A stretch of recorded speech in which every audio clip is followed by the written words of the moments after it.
صلی اللہ علیہ وسلم کو 2 چیزوں میں اختیار دیا جاتا تو آپ رسول اللہ اس کو اختیار کرتے جو سب سے زیادہ آسان ہو، بشرطے کہ وہ گناہ نہ ہو۔ حضرت انس بن مالک رضی اللہ عنہ نے بیان کیا کہ ہم سب رسول اللہ صلی اللہ علیہ وآلہ وسلم کے ساتھ مسجد میں بیٹھے ہوئے تھے کہ اس دوران میں ایک بدوی آیا اور اس نے کھڑے ہو کر مسجد میں پیشاب کرنا شروع کر دیا تو رسول اللہ صلی اللہ علیہ وآلہ وسلم کے ساتھیوں نے غصے سے کہا کہ یہ کیا کر رہے ہو؟ تم کیا کر رہے ہو؟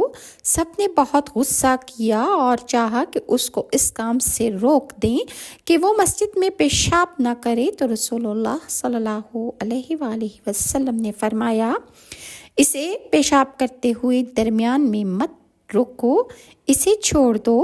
صحابہ کرام نے اسے چھوڑ دیا حتیٰ کہ اس بدوی نے کھڑے ہو کر وہاں پر مسجد کے اندر پیشاب کر دیا۔ پھر رسول اللہ صلی اللہ علیہ وآلہ وسلم نے اسے بلایا اور ارشاد فرمایا، یہ مساجد اس طرح پیشاب یا کسی اور گندگی کے لیے نہیں ہیں، یہ تو بس اللہ تعالیٰ کے ذکر، نماز اور تلاوت قرآن کے لیے ہیں۔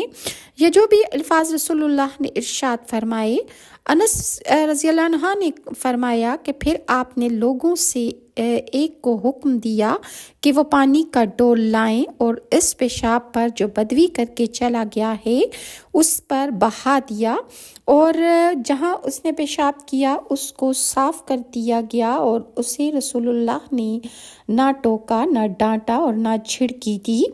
اور اسی طرح صحیح بخاری کی 1277 حدیث میں ہے کہ حضرت سہل رضی اللہ عنہ سے روایت ہے کہ ایک عورت نبی کریم صلی اللہ علیہ وسلم کے پاس ایک چادر لے کر آئی جس کے کناروں پر بنائی کی ہوئی تھی۔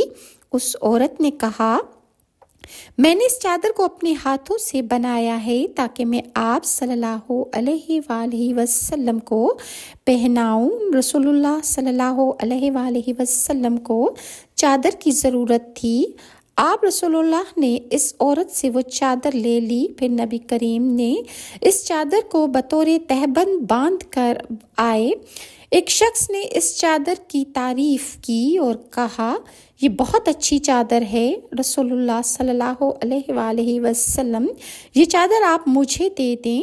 مسلمانوں نے اس شخص سے کہا کہ تم نے اچھا نہیں کیا، نبی کریم صلی اللہ علیہ وآلہ وسلم نے یہ چادر ضرورت کی وجہ سے پہنی تھی، پھر تم نے رسول اللہ سے وہ چادر کیوں مانگ لی، حالانکہ تمہیں معلوم ہے کہ آپ